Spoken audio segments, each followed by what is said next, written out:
اعوذ باللہ من الشیطان الرجیم، بسم اللہ الرحمن الرحیم۔ شروع اللہ کے بابرکت نام سے جو بڑا مہربان نہایت رحم کرنے والا ہے۔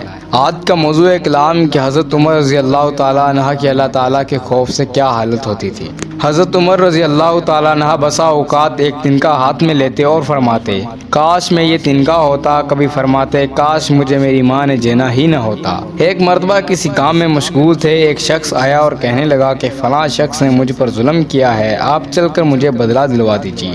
آپ رضی اللہ تعالیٰ عنہ نے ایک دھرا مار دیا کہ جب میں اس کام کے لیے بیٹھتا ہوں اس وقت تو آتے نہیں، جب میں دوسرے کاموں میں مشغول ہو جاتا ہوں تو آ کر کہتے ہیں کہ بدلہ دلوا۔ وہ شخص چلا گیا۔ آپ رضی اللہ تعالیٰ عنہ نے آدمی کو بھیج کر اس کو بلوایا اور دھرا اس کو دے کر فرمایا کہ بدلہ لے لو۔ اس نے عرض کیا کہ میں نے اللہ کے واسطے معاف کیا۔ گھر تشریف لائے، 2 رکعت نماز پڑھی، اس کے بعد اپنے آپ کو خطاب کر کے فرمایا، اے عمر تو کمینہ تھا، اللہ نے تجھ کو اونچا کیا۔ تو گمراہ تھا، اللہ نے تجھ کو ہدایت کی۔ تو ذلیل تھا، اللہ نے تجھے عزت دی، پھر لوگوں کا بادشاہ بنایا۔ اب ایک شخص آ کر کہتا ہے کہ مجھے ظلم کا بدلہ دلوا دے تو اس کو مارتا ہے۔ کل کو قیامت کے دن اپنے رب کو کیا جواب دے گا؟ بڑی دیر تک اسی طرح اپنے آپ کو ملامت کرتے رہے۔ آپ رضی اللہ تعالیٰ عنہ کے غلام حضرت اسلم رضی اللہ تعالیٰ عنہ کہتے ہیں کہ میں ایک مرتبہ حضرت عمر رضی اللہ تعالیٰ عنہ کے ساتھ ہیرا کی طرف جا رہا تھا۔ ایک جگہ آگ جلتی ہوئی جنگل میں نظر آئی۔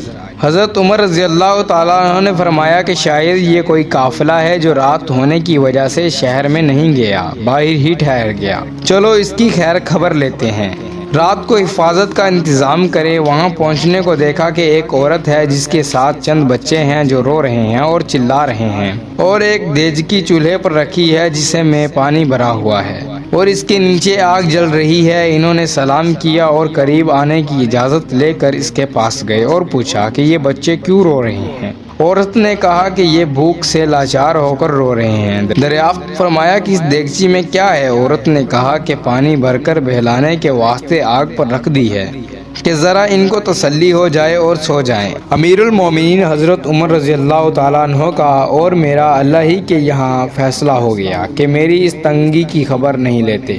حضرت عمر رضی اللہ تعالیٰ عنہ رونے لگے اور فرمایا کہ اللہ تجھ پر رحم کرے، بھلا عمر کو تیرے حال کی کیا خبر ہے؟ کہنے لگی کہ وہ ہمارے امیر بنے ہوئے ہیں۔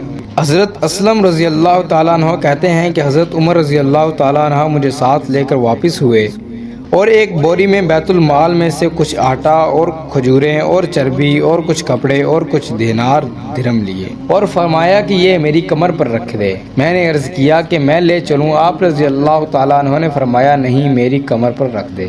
2-3 مرتبہ جب میں نے اصرار کیا تو فرمایا کہ قیامت میں بھی میرے بوجھ کو تو ہی اٹھائے گا، اس کو میں ہی اٹھاؤں گا، اس لیے کہ قیامت میں مجھ ہی سے اس کا سوال ہوگا۔ میں نے مجبور ہو کر بوری کو آپ کی کمر پر رکھ دیا۔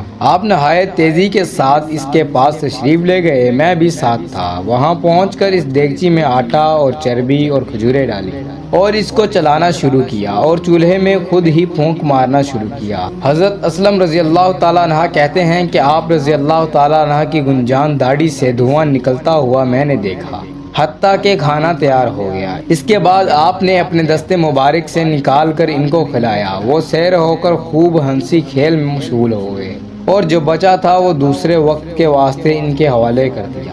وہ اور بہت خوش ہوئی اور کہنے لگی، اللہ تمہیں جزائے خیر دے، تم تھے اس کی مستحق کی بجائے حضرت عمر رضی اللہ تعالیٰ عنہ کے تم ہی خلیفہ بنائے جاتے۔ حضرت عمر رضی اللہ تعالیٰ عنہ نے ان کو تسلی دی اور فرمایا کہ جب تم خلیفہ کے پاس جاؤ گی تو مجھ کو بھی وہیں پاؤ گی۔ حضرت عمر رضی اللہ تعالیٰ عنہ اس کے قریب ہی ذرا ہٹ کر زمین پر بیٹھ گئے اور تھوڑی دیر بیٹھنے کے بعد چلے گئے اور فرمایا کہ میں اس لیے بیٹھا تھا کہ میں ان کو روتے ہوئے دیکھتا تھا، میرا دل چاہ رہا تھا کہ تھوڑی دیر ان کو ہنستے ہوئے بھی دیکھوں۔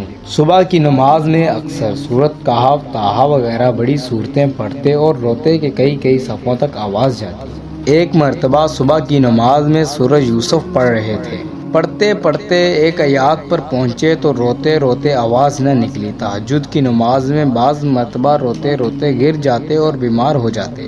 بس میرے بھائیوں اور دوستوں، یہ ہے اللہ کا خوف، اس شخص کا جس کے نام سے بڑے بڑے نامور بادشاہ ڈرتے تھے۔